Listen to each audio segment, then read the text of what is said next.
Hello, boys and girls. Welcome to the Cool Kids Lunch Table Podcast with PJ and Mike. Now find yourself a seat at their table. Hey kids, I'm Mike. I'm PJ. And today we're going to be talking about death and dying.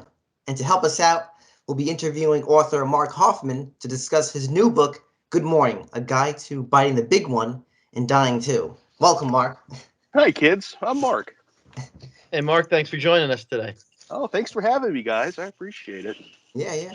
So let me, for folks listening, let me give you a little bit more background about Mark. So Mark Hofmann has been a newspaper reporter for over 20 years and also an award-winning humor columnist, playwright, and contributor to the countless For a Good Time called writings on restroom stalls. Despite pleadings from his handlers in the Witness Protection Program, Mark currently resides in southwestern Pennsylvania with his wife, stepdaughter, and 2 dogs. He has received newspaper awards and honorable mentions from the Professional Keystone Media Awards, the Pennsylvania Associated Press Managing Editors Award, and the Keystone Press Award for his writings. So, lots of stuff. Yeah, right here. Yeah, and Mark, I also saw, where's my notes? That, I think you have your own radio show and where you live, and also, I think you're also like an actor yourself. I think you have a group called the Banquet Bandits, so you're very accomplished. Mm-hmm. Yeah, well, the radio show and the mystery dinner show. I don't do those anymore. It was they were both fun in their own way. I love doing the mystery dinner shows, but the actors kind of go their own way, and kind of stuff kind of dried up. But if I could do it again, I definitely would. It was a great time. And I think PJ is going to tell our folks more about your new book. Yeah, we're going to talk about the book so that everyone knows what we're really talking about today. So let's get the business done at the top of the show so we can dig into the fun stuff, right? So the book, which is called Good Morning, A Guide to Biting the Big One and Dying Too. Here's a little description. When people learn of a loved one's death, they may feel sadness, loneliness, fear, anxiety, resentment, or anger. When award-winning humor columnist Mark Hofmann was faced with the sudden passing of his father, he decided to react with a savagely satirical look at death and everything that surrounds it. With Good Morning, A Guide to Biting the Big One and Dying Too, Hofmann presents a critical yet immature essay on such subjects as the science of death, ghosts, funeral rituals, the cost of dying, psychics, giving a eulogy, discovering what a dead body feels like, funeral home etiquette, and much more. His in-depth research, Wikipedia, his relentless dedication to getting to the truth, boredom at work, and his strict writing routine and free clinic waiting rooms on his cell phone make this book stand out in the world. I can't read it with a straight face because it's funny. I can't hear it with a straight face either.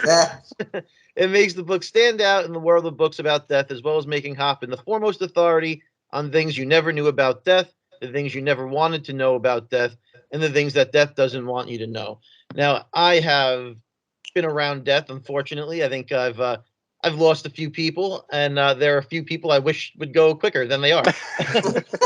But, I know a thing or two about death. But the first time, we always start our show, Mark, with a childhood memory. So what was your first fictional character death that affected you the most?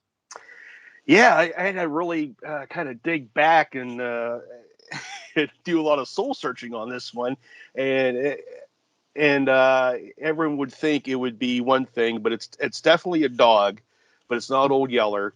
It's Hooch from Turner and Hooch. Oh yeah. But when he died at the end, I was devastated. And as you said in the beginning, in the intro, I have 2 dogs. I'm a dog lover, and so whenever a dog dies in a movie or show, I'm depressed. But yeah, and after Hooch died, and they spoiler alert, I guess we should have said first. I know. Yep. Mm-hmm. At the end, Tom Hanks, Turner, he gets married, and Hooch was having a little, a fling with his wife's dog, and they had a litter, and there was like a Hooch Jr., and it was sort of, to give you that sense of, oh well, Hooch kind of lives on and everything, and I was still depressed. I'm like, that's cute, but Hooch is dead. He Yeah. wasn't even a canine cop. He didn't know the risk. Right. He wasn't an officer of the law. But yeah, that was it for me. Wow, good choice. I have two, and one of them is kind of similar. Back in 6th grade, I think it was. Maybe it's the wrong year, but we had to read a book in English class called Where the Red Fern Grows, Yeah. and there was a movie based on Where the Red Fern Grows. And in the book, the main character has dogs, and the dogs, they die. And I'm just like you. I'm a big dog lover, so whenever I see a dog die in a movie, I'm a wreck. And here I am at school, I'm like, I can't cry in English class. I can't cry in English class. I'll get made fun of for the rest of my life if I cry in English class. And the only thing in that movie that saved me from breaking down was the dogs weren't really dead, and you could see them still breathing on screen. So I was Yeah. like, oh God, all right, at least I know these 2 dogs are still here. I don't know why they want to kill a dog in a movie. Like, why do you want to do that to me? It's not right. And then the second one for me was the death of Superman. Oh yeah. Oh yeah. Yeah, Good call. that was a comic book story that just transcended comic books and pop culture and became such a huge news story.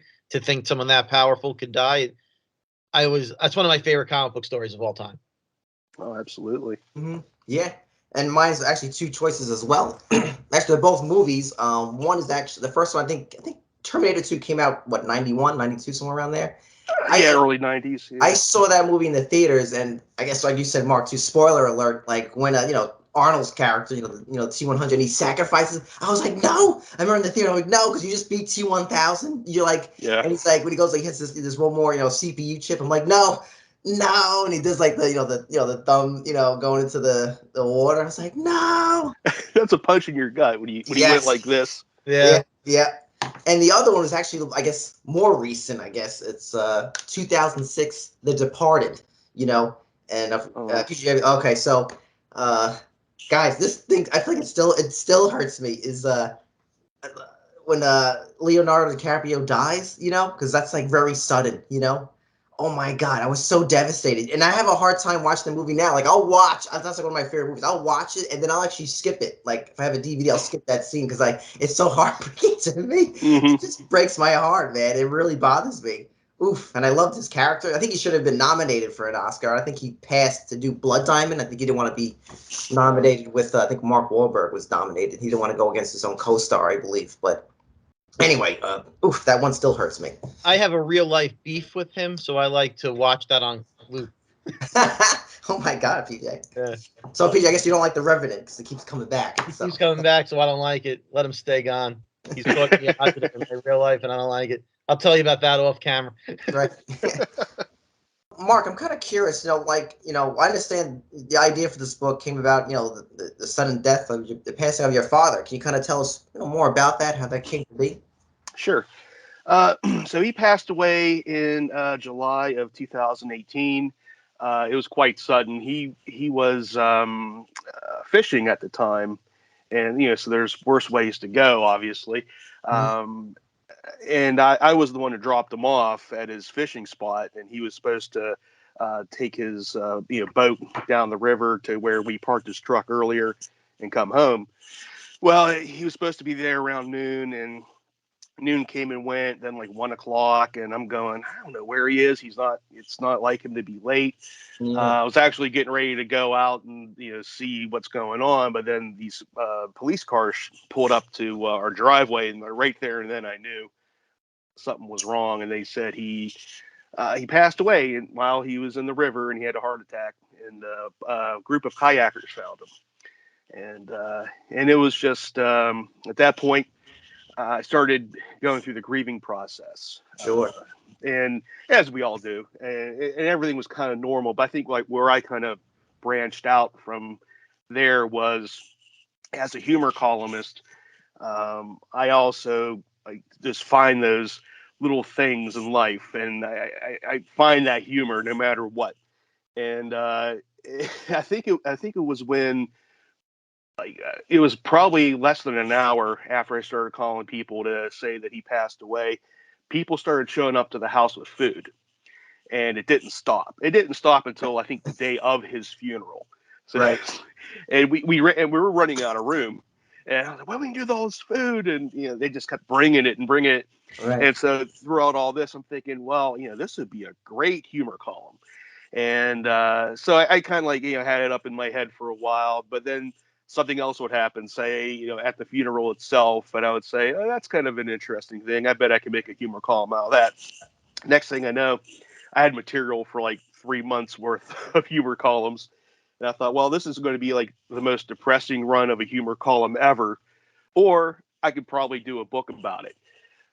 So like then 2 weeks after he passed away, I just sat down and started writing it, and there you go. That's how we wound up with Good Morning. Well, I think you're right when it comes to writing a humor book or column or anything about death. I know it sounds crazy, but there's a lot of humor in death.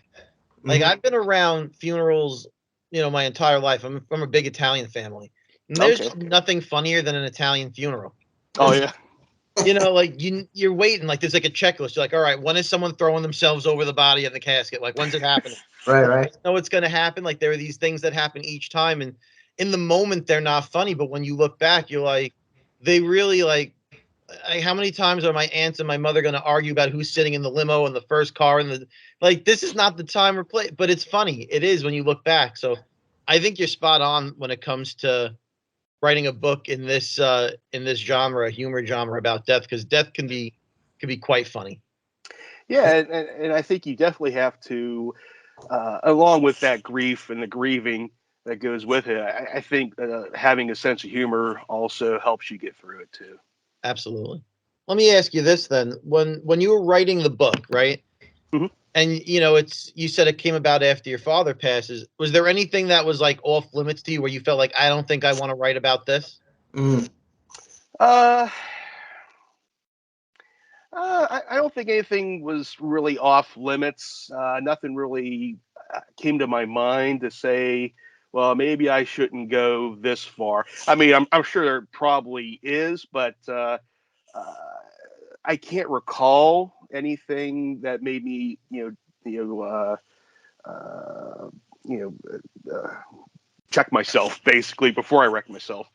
And I think it was all fair game, and I really kind of approached it with kind of like the universal look of dying and death and finding the humor in it. Um, I would say basically, I think like there's sprinkled throughout the book are just my personal experiences when it came to that, and I don't think I really crossed the line in that regard. Yeah, I think Mark too. I'm kind of curious.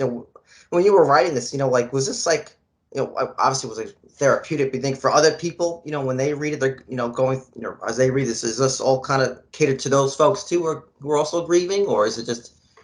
Well, I mean, I think if you're really devastated by a loss, I mean, I really don't think this book's for you.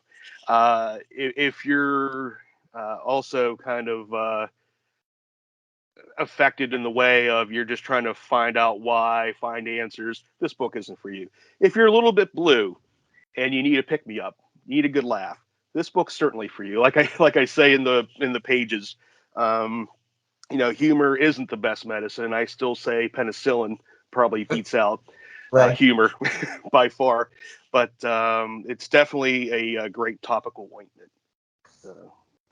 I have that in mind when I recommend this book to whoever. I think you did an excellent job of making what could be a touchy subject very relatable. There's a lot of people that don't want to talk about death. You put it in your book. You put it a way that I thought was great. Everyone is here and they're happy to be here, but they want to know that there's something over there, right? And Yeah. and I thought that was really just a great way of describing why people have a faith or a belief in the afterlife, is because there is something here, so it's great. But if there's nothing over there, it's real scary to think about where you're going. And I thought that was a great way of putting it. I really did. So I just want to say, like, I found the book totally relatable on a lot of different ways. And My favorite part of the entire book, actually, was towards the end was the question and answer.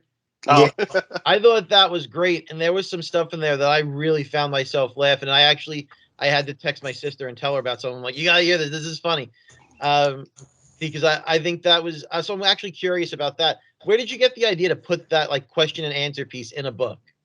I think it was just kind of like leftover nuggets of ideas I had when I was writing. I thought, well, I mean, I really can't fit like this joke in here. Right. What am I going to do with this? And basically, as I'm writing, I take notes as well. It's the text I'm writing, and then if an idea pops up for another chapter, which happened a lot for this book, I would just put like a note on the bottom of the page, and so I had like my text and my notes. So then I had these jokes at the bottom too, and I thought, well, okay, I have all these jokes. How am I gonna? I really didn't want to throw them away. So I said, well, I mean, I might as well just do kind of like a question and answer thing, even though no one's asking me any questions. But I thought, why not? I'll just make it just another kind of couple pages for jokes. There's actually two in there that really, really had me going. One of them was about why do people say you're sorry? Oh yeah, Died. And it was funny. It was just perfect timing. So I have a comic book store, which is yeah. generally not a sad place to be, right? So I was sitting here, and I work with my sister a lot in the store, and we're sitting at the counter, and a woman walks in. She didn't appear to be of an overly advanced age or anything like that. She comes in, she walks up to the counter. So we're like, "How can we help you?" And she just starts breaking down and crying uncontrollably. Oh my We're God. like, what do we do? She's like, I'm sorry, I told myself I wouldn't cry. My husband just passed away, and he was big into comic books. He passed down his love of this to his children. And she's going on and on and on about this. And we didn't know what to say because we're like, well, I mean, do you say you're sorry? What do you say? So I think I said to her, I'm like, oh, that's unfortunate. Right. And then Oh my God. and then it was right before the holidays. So she bought whatever she bought, and as she's leaving, I'm so conditioned to just saying happy holidays to everyone, like in a Right. cheery retail customer voice. So as she's leaving, I'm like, have a happy holiday. And I What? and Oh, so go ahead. I was reading the book, and that piece came up about do you say you're sorry, and it made me think of that. I thought you were spot on with it. Yeah, and I'll tell you a story. Years ago, before my dad died, my best friend's father passed away, and so I went to the funeral, and I saw my buddy, and I was like saying, "Hey, man, I'm sorry," and all that, and then his brother's there, and his brother doesn't have a filter, so so I walked up to him like, "Scott, man, I'm so sorry," and he goes, "Don't say that, just say it sucks." All right, yeah, it sucks. So, like, hey, you're the bereaved. I'm not going to argue with you. Right. So, yeah, I mean, it's just different for everyone, I think. Yeah. And you brought up before, Mark, about like, just for the folks at home, if they ever heard like the 5 stages of grief, and Yeah, about that as well. They don't go in any specific order, just to give, and grief doesn't also mean like someone like passing away. You could experience grief from like losing your job, having a divorce, breaking up, right. all that kind of stuff. So like, some just to ramble them off, there's denial, right? Oh, I can't believe this person passed away. You can't fathom it, right? There's anger, that's what a lot of people oh, maybe they're mad at God. Oh, they took them away from me. There's bargaining. Oh, I should have spent more time with them. That kind of thing. Oh, I should have done this. That could have, should have. So when you start to really have that rambling in your brain, then there's also depression, right? Makes sense, right? And the last one is like acceptance. And I think, with humor, I think that comes with it, right? We can only laugh at things until we kind of accept the reality of it, right? We can't move on until we accept something. So I think that was kind of really clutch what you said. And also in your book, you kind of mentioned that a lot. So I think learning more about death helps us learn how to cope with it better. Yeah, and in the book, like I put I put in there with the 5 stages of grief. Um, like you're saying, it's not just about death. I mean, I think originally it was it was created for dealing with a terminal illness. If you're the patient, how they Yes. would, and it kind of branched off from there. And I even like took it a step like, well, you know, you can have your stages of grief when you lose your cell phone. And a lot of people have been through that. And it's definitely a comparison you can make in a humorous way. Yeah. Yeah, absolutely.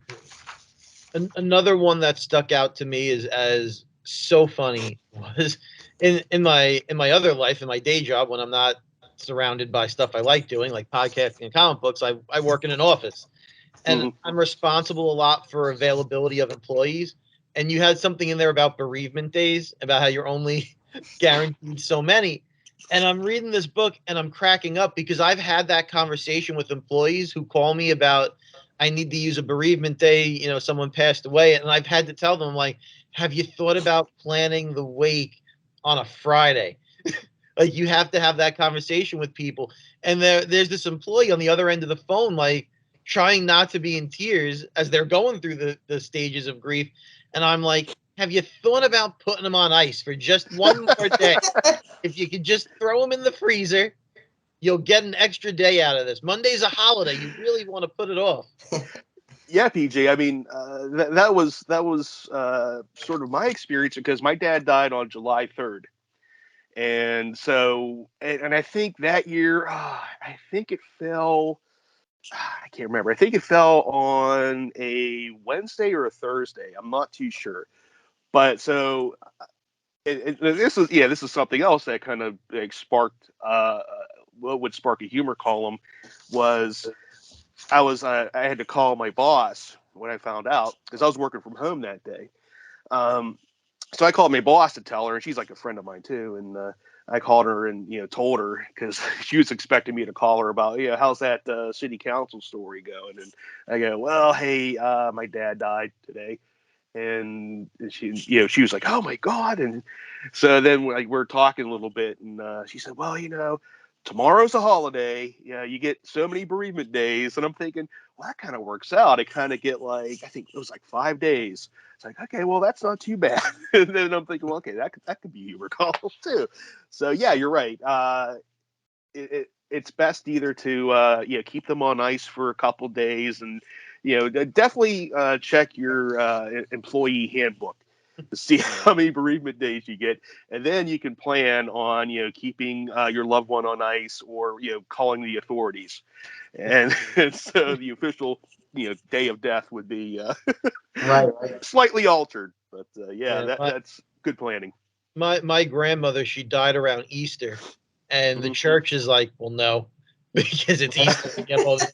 So they're like, you're looking at me, they're like, what are you doing around Memorial Day? That might be when we can fix it. Right. I'm like, all right, I guess this is gonna wait a couple of days. It's just funny how, one person's like whole world is in a spiral in a second, but the rest of the world is just like, nah, that's a real you problem. Right. Yeah, you're right. I mean, it was weird because when my dad died, I had to go. My cousin came over to the house, and we went to get his truck and his boat. And so my cousin, he had a trailer and everything, so he took my dad's boat to hold on to it, and I took his truck. And I drove to, well, we had to go to the police station first. That's where like the boat was, and to get his belongings too. And so I'm driving home, and I'm like, I just don't want to really go home at the moment because the whole family was pretty much over there at that point. And I thought, well, I just want to drive, and I drove down to the place where I dropped him off, where he passed. Well, it was close to where he passed away. Just kind of reflecting a little bit. For some reason, don't ask me why, I drove to a gas station because I wanted some iced tea. And it was so weird. I'm walking into the gas station, the convenience store, and I'm just getting this iced tea, and I'm just looking at the people, and they're like, these people are just going through their daily routine, like nothing's happening. And here's me, like my dad died hours ago, and you just feel so removed from the rest of the world. It's quite a sensation, without a doubt. Yeah, Mark. One of the things I love that in your book, and if you can you describe like how it feels to touch the dead body? I was really fascinated with that, and I would love for our listeners to hear about it as well. Okay. Yeah, so for some reason, my mom told this to me when I was a kid, and I think my mom's dad, he passed away when she was a teenager. So for some reason, she's at the funeral parlor, and she, I guess, everyone's grieving, and they were holding on to him, and so she touched his skin, and she said, "Well, Mark, here's what a dead body feels like." So first thing you need is you got to find someone like a friend you really trust, because I mean, you can explain to them why you're going to do this, but never. Right, yeah. So what you do is you and your friend, like you and PJ, Yeah. can put your hands together like you're doing a high five almost, and you can do your two fingers probably, and with your other hand, with your finger, just caress your finger and his finger at the same time, and it is a weird sensation. It almost feels like you're touching something that's numb, Mm. but the way you feel it and the way it feels is just it's that's Yeah, the best way I yeah, can put it. yeah. When I was reading it, I was like, I was like in my mind, I was trying to imagine it. You wrote it so well too. I was like, I could just see it in my hand, in my mind, you know. And also one of my favorite parts in the book, and at my job, I was told this about my the other clinicians.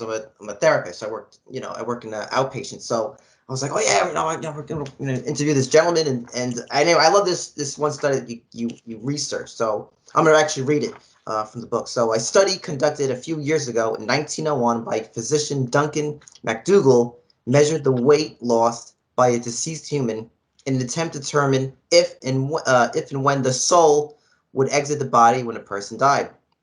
The idea was to see if a person's soul was something tangible, something residing in us, like our organs, a drug, an alcohol, residue, surgical items from past medical procedures, or sex toys from a former or adventurous lovers. um, MacDougall found the subjects lost in a tiny bit of weight that averaged about to be 21 grams, which he believed was the average weight of a soul.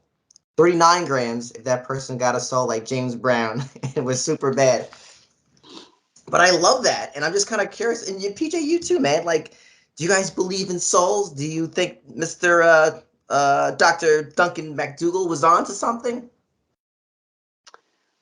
You want to go first, PJ? I mean, I think we all got a clock, and I think when that clock expires, I think we're just done, and that's the end. That's my personal belief. I don't know if there's a soul in there. I say try and live it up now, because I think once that clock hits 12, we're out of time. I don't think there's any watching from the great beyond, in my opinion. Yeah, I mean, I believe there's a soul, and yeah, I mean, I definitely could be wrong, but that's why they call it faith. Yeah. But I'll tell you an interesting story. When I was in college, I had a professor. He wasn't a professor; he was more like an instructor, but he was also a preacher. Mm. And as a preacher, they have to go out to people who are dying, give the last rites, and all that good stuff. So, and he would tell us, that there's times where he would go give the last rites and kind of just stay there with the person at the hospital or hospice or nursing home, whatever, or home, whatever have you. And he said, when the moment they die, you can feel something kind of like pass, like through like the atmosphere. He said it's just like the craziest thing. And he's telling me this, and he said, I've been to a few of them, and they're all the same. It's just when they pass away, you feel something, and I don't blindly believe in anything. I like to think things through, and my thought is, well, maybe that's just the heat leaving the body. Yes. I don't know. It could be that. It could be a soul. I like to believe it's the soul, and because that makes the story better too. Yeah. But yeah, I think there's something, definitely something to it. And we've been talking a bunch about how the book is very funny, because it is. But I just want to make sure we're not selling you short here, because there's a tremendous amount of research that went into this book. At least the way I'm reading it, I felt like there was, because there's all those chapters. That chapter about how each different religion or group of people how they believe in the afterlife and what they think. And there's the whole piece about the Ragnarok in there. And, you know, That was cool. and I appreciate it because he mentions Thor. Yeah. But I just think there's everyone does believe different things. And I just want to make sure everyone who listens to this or reads the books knows you're gonna learn a thing or two while being entertained. And I think that's the measure of a good book. If you can learn something, take thing out, and also be entertained while you're reading it, so it doesn't come across as a textbook, right? And I just Sure. want to make sure that everyone knows that this book, it's informative and it's entertaining. And I just want to make sure we put that out and make that clear for everyone.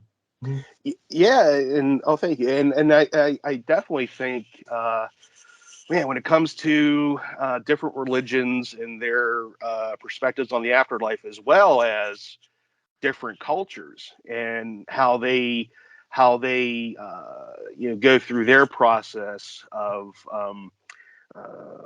funeral rites and whatever. I'm just scratching the surface. I mean, there's a ton out there. But yeah, it was just that I think like that chapter on the afterlife was definitely the longest, and it was definitely one of those I'm writing and going, oh man, there's another one, there's another one, there's another one, and yeah, it's like I said, I mean, I'm sure there's like a ton more out there that I even approach, and I probably didn't have the time, and I didn't want to. That chapter was long enough as it was. I really didn't want it to be like half the book. So I just found the best ones, and yeah, definitely the Viking one is my personal favorite because it's I was just reading through it, and I'm like, which one would I want? And I'm like, I think the Viking one's the best. It just seems like a lot of work to get there. I don't want to have to go over the battle first. I just want to get to the part where we're there and we're doing the drinking and the eating of the pigs. That's yeah. I was thinking, in terms of which one's being best. Yeah, I mean, like pretty much all of them. If you're a good person, you treat people well. There's a place for you. Vikings are like more of a badass you are. the more the more notches you put in your gun or axe, I guess you could say, or hammer in case of Thor.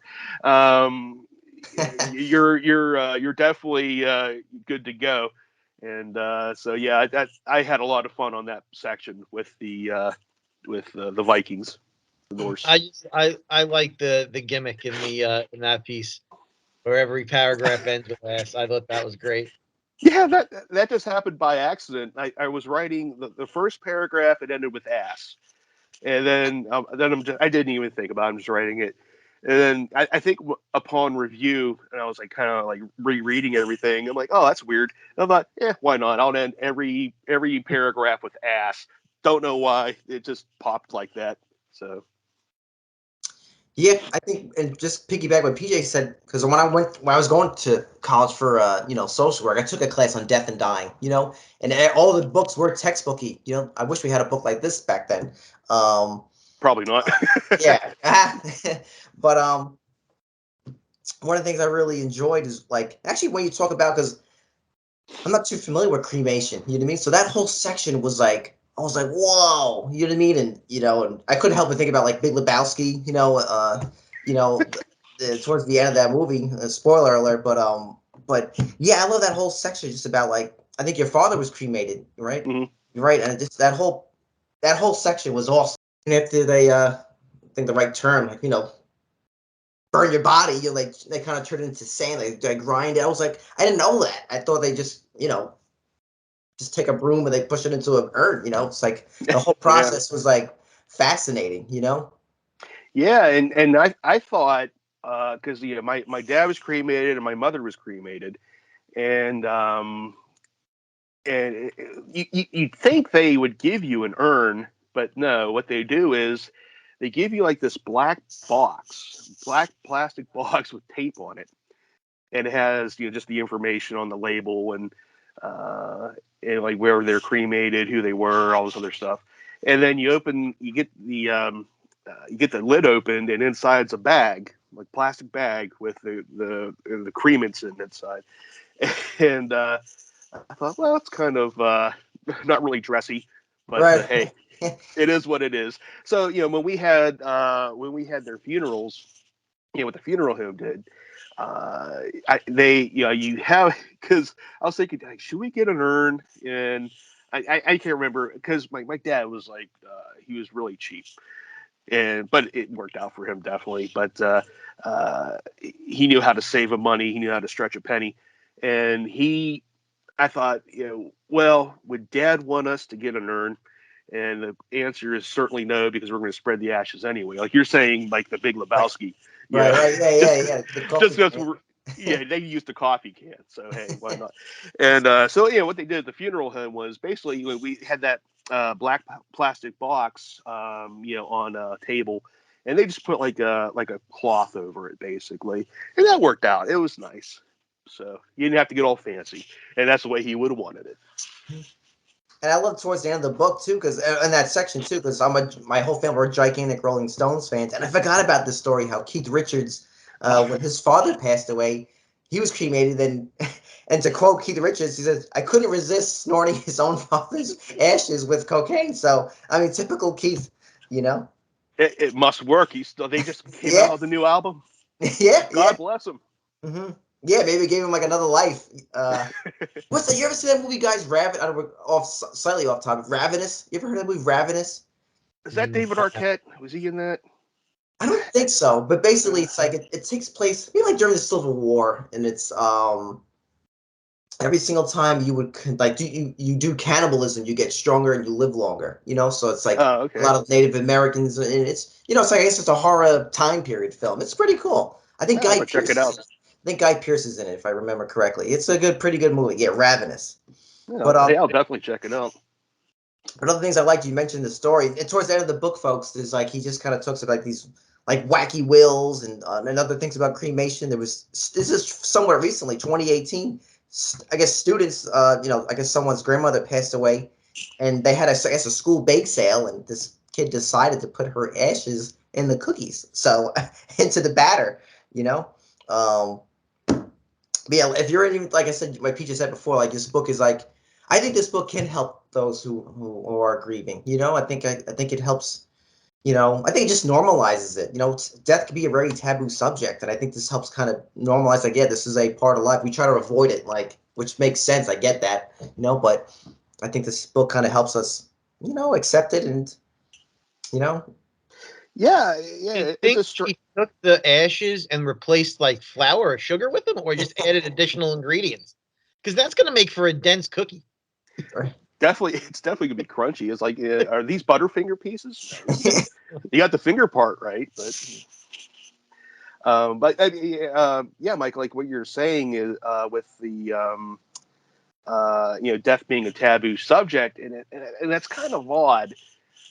Because it's it's still for a good part a taboo subject, but it's something that we're all going to have to face. Mm. I mean, you can go your whole life, and well, I mean, you'd be a very sheltered life if you go through it and don't know anyone who died, but you're going to die, and it's just you might as well talk about it, might as well have some fun with it. I agree with that. Like I said, there's certain things I always look forward to at a funeral. And it's just like I know. Elaborate, PJ. Yeah, we're gonna have a funeral. If someone in my family dies, rest assured, we're going out to eat somewhere fancy after it. Yeah. It's just, and someone's gonna complain and they're gonna say, "This is where they took us to eat." Right. My uncle, my god, whoever it is died, and this is where they took us. This is what they thought their life was worth. There's certain things like someone's always complaining about where we're eating. You're complaining about where you are in the funeral procession line, and I mean, everyone's gonna, like you said, gonna have to deal with death. And I think if you can't find something to laugh about in it, it's just gonna be even worse. Yeah, PJ, like you're saying earlier too, when it comes to going to funerals and doing what you're like looking at, you could invent like the Italian funeral bingo game. You can. You can just Right. have your squares. Like find some of your relatives who are who would love to take part, and just have like your little bingo cards and just be very observant and just go, oh yeah, got that. Yes. Yeah. So someone got shamed for their choice of outfit at the funeral. They didn't wear black. Mm. Yeah. That's what they would at their father's funeral. It's just, it's every time. And I think that's what makes death relatable is regardless of what culture or background you're from, someone in that group has something that they laugh about during these things. Yeah. Oh yeah. And just talk about, like, this is before me and my siblings were born, but decades ago, my parents went to a funeral and I went to, I think a dinner afterwards, right? Mhm. So my mom goes up to my dad and she goes, we have to take home chichichil and gratza eel. And my dad's like, well, what food tray is that? And my mom started laughing. That was in the name of the extended family members. They were like hardcore, like Italian. So my mom lost it. But yeah, my dad thought it was like Italian dishes. Yeah, but he never heard those names. But he's like, well, what are we bringing home? And he's actually bringing home these two people back to their apartment. But yeah, Cousin ravioli. Yeah. yeah, exactly. Mm-hmm. But Mark, I'm just kind of curious. I guess I think you kind of just said. I'm just kind of curious, knowing what you know about death now. Like when you finally face it, are you going to do it with a laugh? Well, I like to think I will, but it's one of those things where you have those guys that say, hey, if I'm ever mugged on the street, I can probably take out my mugger because I watched a kung fu movie 2 years ago and I saw them do that. Then when the moment happens, they would just like squeal and throw their wallet at them. But yeah, I mean, I'd like to think I will, but yeah, just something that big, you just never know how you're going to react. I mean, I certainly hope I will. I mean, if not, hopefully I'll have my book with me and I'll just like, wait, hold on. Okay, I can do this. I would like to plan some elaborate scheme from after I'm dead, to remind people. Maybe somewhere down the line, a recording comes through, or mail it out in advance, or give it to Mike and be like, mail this to my family in a year. Yeah, right. I know what you did. Yeah, exactly. That's all it says. What's Stephen King? I think he was being interviewed about something, and I think it was after he got hit by that van, and someone was asking him, about when he dies, what's he gonna do, and he goes. So he said, I hope it's Stephen King. I can't remember who it was, but he said, yeah, I hope to have like a little button by my casket so people could just push it. And then you hear a voice, my voice say, don't I look natural today? Aren't I dressed to the nines and stuff like that? Like, oh, that's a good idea. And Mark, and I'm just kind of curious with this. The back of your book, right? It warns folks that it may not be for those readers who are easily offended. So what makes your book so offensive? What makes you feel compelled to write that? Mm-hmm. Well, that was my editor who wrote that. Oh, okay. But anyway, yeah, like she read it. She goes, I don't know, Mark. This is going to be. I think a lot of Karens are going to be upset, and she's probably right. I think like anymore, I think a stop sign can offend somebody. Offense is where you look for it. And I just want people to know when I wrote this book, I mean, it wasn't it wasn't with the intention to offend anybody. It's just my sort of my immature sense of humor tackling everything. I think I did it. I tried to put like a joke in almost every paragraph. And like you're saying, Mike, with your education, and you had to read, a book about death. I didn't want it to sound like a textbook at all. So, and I have an immature sense of humor, and so the jokes could be interpreted as being obscene or offensive. Well, yeah, some of them I'll admit are obscene. Right. I'll take full, but offensive. Yeah, I had no intention of offending anybody. Like the song says, I'm just a soul whose intentions are good. Don't let me be misunderstood. Yeah. Yeah, that's how I approached it. I also, when I read that too, I can't remember the exact line. Remember Michael Jackson's video Thriller? In the beginning, it says this is no way affiliated with the occult and all that kind of stuff. For some reason, Yeah. that popped in my brain when I read that. I just think of MJ's message before the video starts. So Yeah, well, I mean, I think like when Thriller came out, that was in the midst of the satanic metal yeah, craze. I won't say craze, but outrage, I guess, in the yeah, 80s. So maybe that's why they did that. Like, yeah, I completely forgot about that till you mentioned it. yeah. Hmm. Yeah. So, do you have speaking of death, I have death creeping over my shoulder here from Bill and Ted, right? Yeah, I saw your backgrounds. I was going to mention them earlier. That's brilliant. I should have thought of that too. Yeah, I have them creeping over my shoulder. Is there like an interpretation of death that you think is the best, like in movies or TVs or anything like that? Oh man, that's a good question. Preparation to death. Um, boy, let me think about that for a sec. Um, I would say basically any kind of death that wants to play a game with you is probably like the Seventh Seal. You know, the knight meets the cloak and the scythe death on the beach, and they play a game of chess for his soul. I love that stuff. Yeah, And I think like, who plays chess anymore? So maybe like modern times it'd be Parcheesi or Monopoly or something like that. I like that. Like they want to play a game with you, and but yeah, I mean it's either that. I remember that show, Dead Like Me. Did you ever watch that? Yes, yes. Yeah, I like that too. I like that people were kind of drafted to be Grim Reapers. I think that was hilarious, and that was a good show. But yeah, how about you guys? I mean, I love the interpretation of death in Bill and Ted. I think that's Mhm. so. I think the way they handled that was very funny, and I don't think those Bill and Ted movies in general get the love they deserve. But I think Oh, they're great. the way they handled death, I think, is very very funny, and also to a certain extent, Spawn. The comic Oh book. yeah, He's not necessarily a Grim Reaper, but he is a Hell Spawn, and he is powered by the demons and stuff in hell. And I think that's and he comes back to Earth and he's fighting demons and stuff on Earth. I think that's a great interpretation of someone in the afterlife coming back and taking souls.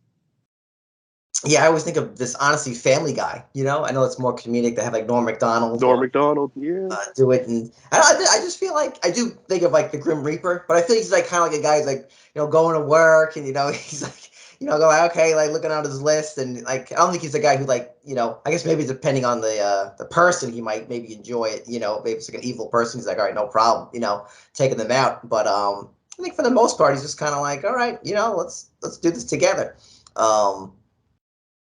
I just saw I think it came out in 2018. It was called The Ballad of Buster Scruggs. It's a Coen Brothers film, and it's like 6 little stories about death, and the last scene is like very much about death itself. It's pretty cool, and Yeah. I don't want to spoil it because that's an awesome movie. It was great. Yeah, so if you're into that's like No Country for Old Men. Some of the folks at home, Fargo, they made that film. It's good. Yeah. So. Yeah, it was definitely more of a dark comedy. Oh yeah. And yeah, I love the Coen Brothers. Yeah, and so yeah, that was a great. That was on Netflix, I believe. Yes, right? correct. Yeah. Okay. Yeah, that was a great movie. I loved it. I was going to say, I know you have came out with this book. I think I saw that you have other books coming out. Do you think you'll ever revisit the topic of death again, or do you think this is a one and done? You know what's weird? After this came out, and a few people started reading it, and I started getting some feedback. People are like, "It's like, how come you didn't, have a chapter on necrophilia?" I'm going, Oh, there you go. Oh my god, I completely forgot about that. And I'm like kicking myself for days. Like, what? I mean, those jokes almost write themselves. Right. And so I'm sort of getting like kind of feedback. It's almost like when you throw a party for someone and you think you've got all your T's crossed and I's dotted, and then at the party itself, people come up to you and say, "Well, how come you didn't get these balloons? How come you didn't get street?" And you're going, "Oh man, I should have done that. I should." And I'm starting to get that a little bit now, and so you never know. There might be a sequel someday on the horizon, but like right now. I have like I think it's like a 3-book contract with Starlit Waters Publishing, and this is the first book for them. The second one, which I hope to have done and out this year, is a novel. It's called Living Will, and if you think it's related to this subject, it's not. It's sort of like a misadventure on a kind of I mean, it's sort of like a kind of afterlife-ish, but it's kind of also it's about a guy who kind of down on his luck, and he blames all of his situations on an event that happened years ago, and if it only went another way, he believes his life would have been better. So he gets this kind of cosmic gift where he has that incident happened. He has to see how his life turned out, and of course, it takes a lot of like twists and turns, and it gets goofy. And so that's my next book. Now the one after that is sort of it's almost like Good Morning in terms of structure. It's going to be like a nonfiction account of aliens, and it's called Scumbags of the Universe. And it's basically just how aliens are a bunch of jerks. Because I mean, I can only do so many. You can only write so many aliens are real or aliens aren't real stories. I'm just writing something about. Let's just assume they are, and they're jerks, and here's why. So there's going to be. I mean, there's going to be a chapter on probing. You can almost guarantee that, and abductions and everything else. So I'm looking forward to that one. So those are my next two. And as for any other book, I mean, there's a lot of stuff going on in the hopper up here. So I'm never short of an idea. That's for sure. Well, both of those sound great, but I'm super interested in the alien book. I have so many research books on alien spottings and alien sightings and UFO sightings, and I've read all the interviews of people who claim they have been probed or any sort of thing. I find that whole subject fascinating. Big X-Files fan. So I love that. I've always gone down the alien rabbit hole. So I look forward to that. But when both of those books come out, you're going to have to come back on, and we're going to have to talk about them. Yeah. I would love to come back on. Yeah. I mean, I'm having a great time. Perfect. So, folks, if you want to get Mark's new book, Good Morning, A Guide to Buying the Big One and Dying Too, Mark, where can I find it, my man? You can go on Amazon. Just look under the book section, because for some reason, if you just like do a simple, basic search, it won't come up for some reason. So you can do that, or you can go to my publisher's website. It's called Starlit Waters, STARLIT, waters.com. Just go in the book section, scroll down. There's some children's books in there. There's some choose your own adventure books in there, stuff like that. I'm under the adult section. So you can tell, why. And there's a link on there. You can just click on that, and it'll take you to where you can purchase it. If I'm a Goodreads author, you can go on Goodreads and check me out. Follow me if you like, on Facebook and Twitter, X, whatever it's called now. And so yeah, you can stalk me that way if you like. I always invite stalkers. So cool. Can anyone more stalk the you? merrier. Yeah, can anyone stalk you? Do you have like an Instagram or anything like that that can follow you there, or? I started setting up one. I don't have one yet, but okay. But Facebook and X is basically it right now, and Goodreads. So. Got it. And we'll put links to all of the places you can buy the book in our show notes, and we'll have it on our social media so the folks listening can buy a copy. And I highly recommend that you give it a read to the folks at home, because it's entertaining, it's informative, it's relatable, and it's a great read, and it's a sizable book, but it's a quick read. It reads so well. So there's it's not something that sometimes you see a book and it looks so big, you're like, I'm not even going to chance it. But this reads so easily. Great book all around. Highly recommend it. Yep, and it's I appreciate it. Yep, it's a type of book you can just pick up, maybe read one chapter, put it down, come back to it. It's a real, like PJ says, has a nice flow and everything. So it's a great bathroom book. Yeah, there you go. That's the I best. think I wrote part of it in the bathrooms. All right, so but Mark, we really appreciate you having the show, man. Fantastic stuff. Thank you so much. Yeah, Mike, PJ, thank you so much. I really appreciate you guys having me on. Like I said, I have a blast, and I'm enjoying your podcast. Big Thank time. you so much. We appreciate that. And we're definitely going to have you back on. And hey, if you want to just come and hang out with us on an episode one day, even if you don't have a book, Yeah. there's always a seat at the lunch table for you. Exactly. Oh, definitely invite me. I want to go to the Cool Kids lunch table so bad. Always. Definitely invite me. I'll be on. Fantastic. All right, folks. Thanks for listening. Same time, same table. Stay alive.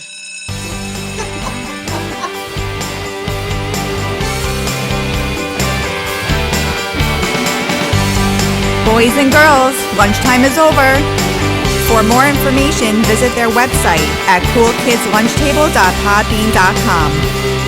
Follow the boys on all social media platforms. Just search Cool Kids Lunch Table Podcast. Now get to class before you get detention.